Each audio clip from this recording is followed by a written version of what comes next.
बारे में, टीपू के बारे में बहुत बातें हो गई। मैं आनंद रंगनाथन जी को सुनना चाह रहा था।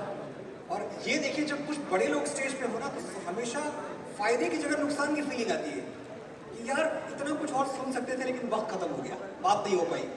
बहरहाल मैं ये कंक्लूड करने के लिए सिर्फ एक बात कहूंगा कि देश से गुलामी जा चुकी है, लेकिन हमारे दिल से और हमारे दिमाग से भी गुलामी जानी जरूरी है। जब तक राधा और कृष्ण के इस देश में आप ताजमहल को मोहब्बत की निशानी मानते रहेंगे तब तक आप गुलामी है, और कोई इस गुलामी का सच बदल नहीं सकता। मुझे हैरानी होती है जब मैं देखता हूं बच्चों को बात करते हुए, जो सिनेमा ने हमें झूठ बेचा है, झूठ परोसा है, उस झूठ पे यकीन करते हुए इस देश में जब कोई किस्से सुनाता है कि भाई वाह, अगर मोहब्बत हो तो जोधा अकबर जैसे, मोहब्बत हो तो शाहजहां मुमताज महल जैसी, अगर मोहब्बत की निशानी हो तो ताजमहल जैसे।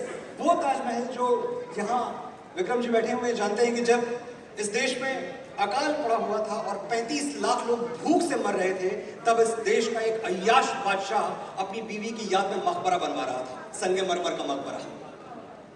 ये समंजार, ये जमुना का किनारा, ये महल, ये मुनक्कश दरो दीवार, ये मेहराब, ये ताक, एक शहंशाह ने दौलत का सहारा लेकर हम गरीबों की मोहब्बत का उड़ाया है मजाक।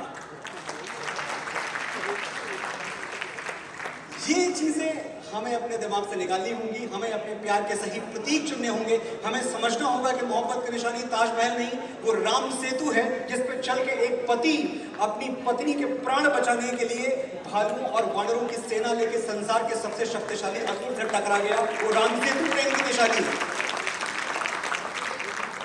प्रेम की निशानी ताजमहल नहीं, वो चित्तौड़गढ़ है जहां महारानी पद्मिनी अपने प्रियतम का नाम लेकर जलते हुए अंगारों में कूद जाती हैं, लेकिन अलाउद्दीन खिलजी को अपने आंचल का एक तार नहीं छूने देती। प्रेम की निशानी हम ढूंढ रहे, दूर नहीं जाते। प्रेम की निशानी वो पहाड़ है जिसे दशरथ मांझी ने अपनी फगुनिया की याद में छेनी हथौड़ी से काट डाला। प्रेम की निशानी कोई ताजमहल नहीं है। और मुझे ऐसा रवि जी ने, मेरे मित्र, मेरे बड़े भाई, इन्होंने बताया कि यहाँ आज बहुत सारे सीएस मौजूद हैं। क्या ये बात सही है? यहाँ चार्टर्ड अकाउंटेंट्स के बीच में मैं बोल रहा हूँ, सारे सीए हैं। देखिए, बड़ा सम्मान करता हूँ मैं सीएस का, और उसका एक रीजन ये है कि मैंने देखा है अपने कुछ दोस्तों को सीए की पढ़ाई करते हुए। मैं समझता हूँ ये भारतवर्ष का सबसे कठिन एग्जाम है। सही कह रहा हूँ? एक जमाने में 3% शायद रिजल्ट हुआ करता था पासिंग, अब शायद 7-8% में पहुंच गया है। हम ज्यादा मेधावी हो गए। कितना? 1%। देख लीजिए, 18 से 20 घंटे की पढ़ाई करनी पड़ती है सीए बनने के लिए। बड़ा सम्मान है आप सबका मेरी नजरों में। और मैं ये कहता हूं कि जो बाती जलाकर दुनिया में उजाला करते हैं वो दिए कहलाते हैं, और जो अपनी जवानी जलाकर देश का खजाना भरते हैं वो सीए कहलाते हैं।